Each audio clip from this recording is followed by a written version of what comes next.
Amazon offers a secret employee for your brand, but is it worth it? They're called SAS Reps. So it's a secret employee pretty much for your brand, not super secret because you're paying them. They work with Amazon and they're a special seller dedicated to you. Now, it's not all fun and games because they only do so much. We've worked with them directly, and here's the main things that they're going to do is they can directly escalate things up the chain of command to get it solved a lot faster. Now, that in itself is very good because if you have any issues with your account is about to get suspended or something's about to happen, they're able, if they care, to be able to directly escalate and fix things very quickly. Issue resolution, and then pretty much they can talk to the internal team for you at Amazon, which is huge. So yes, they have the ability. Don't expect growth. They're pretty much there just to help with the escalation. That's their main gist, right? Is when something bad happens, you've got them there. You got an actual rep at Amazon. Here it is, SAS Rep, Strategic Account Services Rep, and guidance to grow your business. Now, they're not really growing your business. They'll give you some tips, right? But that the main thing they're going to be doing is going to be the escalation. So keep that in mind at the end of the day, that's going to be their biggest thing that they're going to be offering. Operational guidance, strategic planning, subject matter expertise, and so much more. So who can use the strategic account service?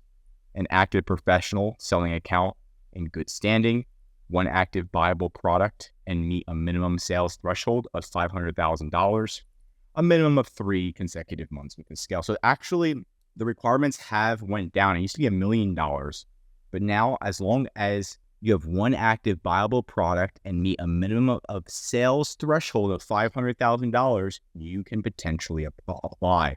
So you join the interest list, and then they should be able to follow up and get a call with one of them. And you can check out, there's different reviews online, right?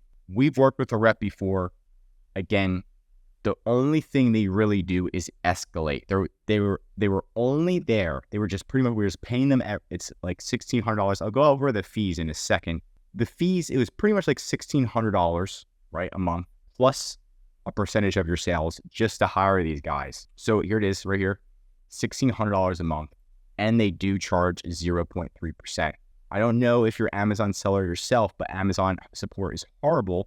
Having someone that could help from the inside is gold. But then again, you're right, $1,600 is a lot for a personal Amazon rep.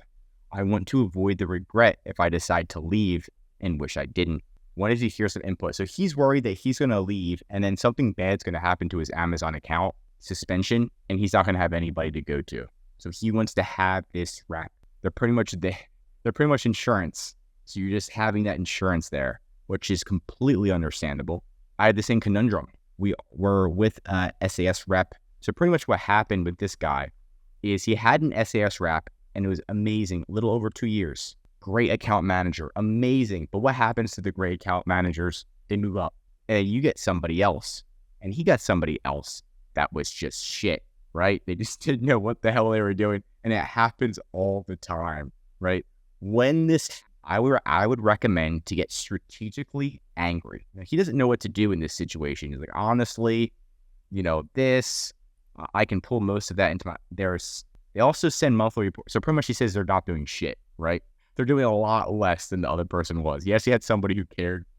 This person does not care. The only reason I feel stuck is because I had the in at Amazon, yada, yada. Very upset. I would say it's time to talk to their boss. And that's what they're saying. Talk to their boss and say, look, it's not meeting expectations. I would honestly email the rep first and be like, is this how expectations? This is what my other rep did. You're not doing this, and kind of going back and forth and trying to see if they can meet expectations. And if not, explaining that to them and going up the chain of command so you can get that. And also getting strategically angry that they gave you an inferior rep that is not properly trained and does not want to do his job. That's what I would do. I've done it before. And, that's what you got to do. You got to fight to try to get somebody good and pretty much hope that you get another rep that's good. I would probably try to fight for the other rep back if possible. And they will do that if you kind of if you have all this proof how bad they are. So it's kind of just gaining extra how they're not replying. So yeah, keep that in mind at the end of the day. It really depends on who you get. Again, the main thing that you're going to get is just somebody that can escalate it, and somebody that like calls you and is like, yo, like you might get suspended. So like I'd put a hold on it for you and we're going to figure this out together. Like they will say something like that, where you got suspended and you send them the appeal and they look at the appeal and they talk to the internal team. They're like, yeah, let's add some of this. And you add some of it. They're like, and then you submit it and it's approved. So amazing having an SAS rep, but at the same time, you know they're going to be sitting there. Let's see. Here's the SAS dilemma: high cost, low value. So the cost has been going up, and it looks like $5,000 a month. I know, depending on your sales, it'll go up to $7,500 a month. This is the cap. So if you're making under $50 million a year, it's $5,000 a month. If you're making more than $50 million a year, it goes up to $7,500 a month. And this is revenue. And you can see, do you want to cancel or do you want to stay, right? What if something bad happens? Makes sense. So it's a pretty penny. They're just taking your money. I would fight for a good rep, but even then, they might not be that good at the end of the day. Escalated cases, SAS rep, generic recommendation, just another layer of support. Feels unhelpful, Amazon seller support. No real. So if your SAS rep feels like Amazon seller support, you need to fire your SAS rep and get somebody else. So that's what it's coming down to at the end of the day, is trying to get the right SAS rep. And what Amazon might be doing is overhauling the SAS rep with too many clients and they don't know what to do. And then again, an analysis on if it's worth it and if it's not worth it, always doing a triple check. If you're making more than $1 million a year, most likely worth it, right? And this is revenue. If you're making less, that's pretty much the black and white. All right, more than $1 million, worth it. Less than $1 million, not worth it. There you go. That's my recommendation.